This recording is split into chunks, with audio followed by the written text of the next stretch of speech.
تکلیف کو اکثر ہم ایک دشمن سمجھتے ہیں، ایک ایسی چیز جسے ہر حال میں ختم کرنا ضروری ہے۔ لیکن کیا ہو اگر درد میں ہی کوئی گہری حکمت چھپی ہو؟ چلیں آج تکلیف کے پیچھے چھپے ہوئے معنی کو سمجھنے کی کوشش کرتے ہیں۔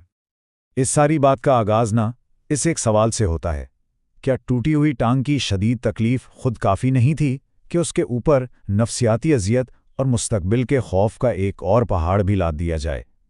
یہی وہ دوسرا بوجھ ہے جو اصل زخم سے کہیں زیادہ گہرا گھاؤ لگاتا ہے۔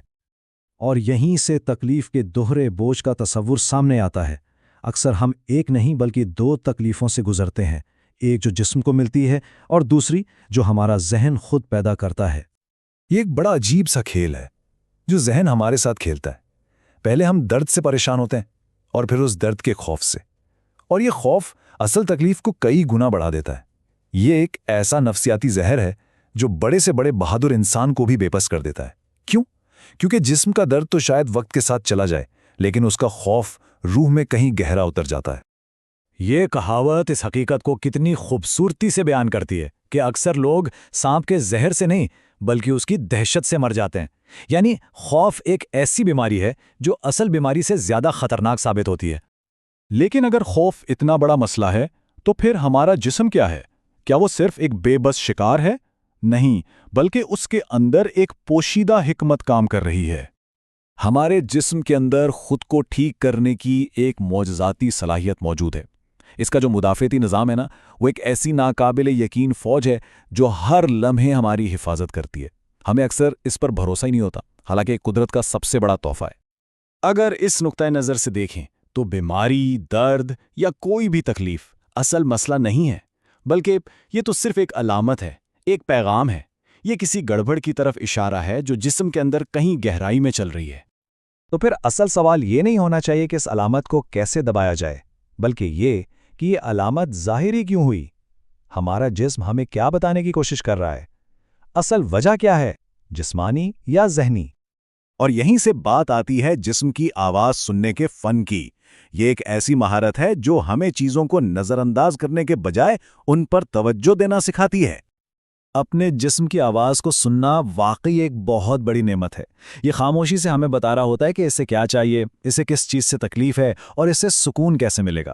یہ ایک ایسی گفتگو ہے جسے صرف توجہ سے ہی سنا جا سکتا ہے۔ دیکھیں، عام طور پر ہم کیا کرتے ہیں؟ ہم درد کی آواز کو دواؤں سے خاموش کروا دیتے ہیں۔ یہ بالکل ایسا ہی ہے جیسے کسی اہم پیغام کو سنے بغیر پھاڑ کر پھینک دیا جائے۔ اس کے برعکس، جب ہم اس آواز کو سنتے ہیں تو ہم اصل مسئلے کی جڑ تک پہنچتے ہیں اور اپنے جسم پر اعتماد کرنا سیکھتے ہیں، جس سے خوف اور گھبراہٹ خود بخود کم ہو جاتی ہے۔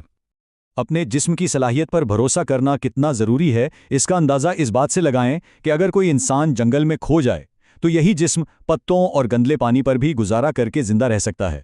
یہ بقا کا ماہر ہے، اسے بس ہمارے اعتماد کی ضرورت ہے۔ چلیں اب اس گفتگو کو ایک اور گہرائی میں لے کر چلتے ہیں اور تکلیف کے مقصد کو سمجھتے ہیں۔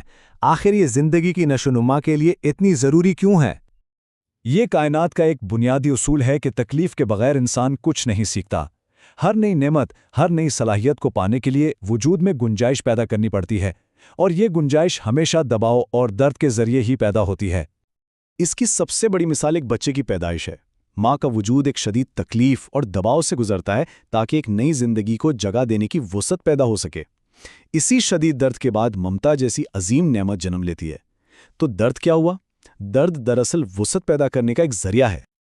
اور یہی اصول ہر کامیابی پر لاگو ہوتا ہے۔ دنیا میں کوئی بھی بڑی کامیابی، کوئی بھی بڑا فن پارہ بغیر ریاضت، ناکامیوں اور شدید دباؤ کے وجود میں نہیں آتا۔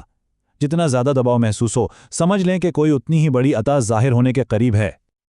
اور آخر میں سب سے گہری بات یہ ہے کہ روحانی طور پر تکلیف کوئی سزا نہیں، بلکہ یہ رحمت کی ایک نشانی ہے۔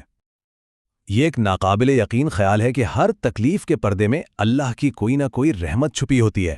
یہ اس بات کی علامت ہے کہ وہ اپنے بندے سے محبت کرتا ہے اور اسے مزید پاکیزہ اور مضبوط بنانا چاہتا ہے۔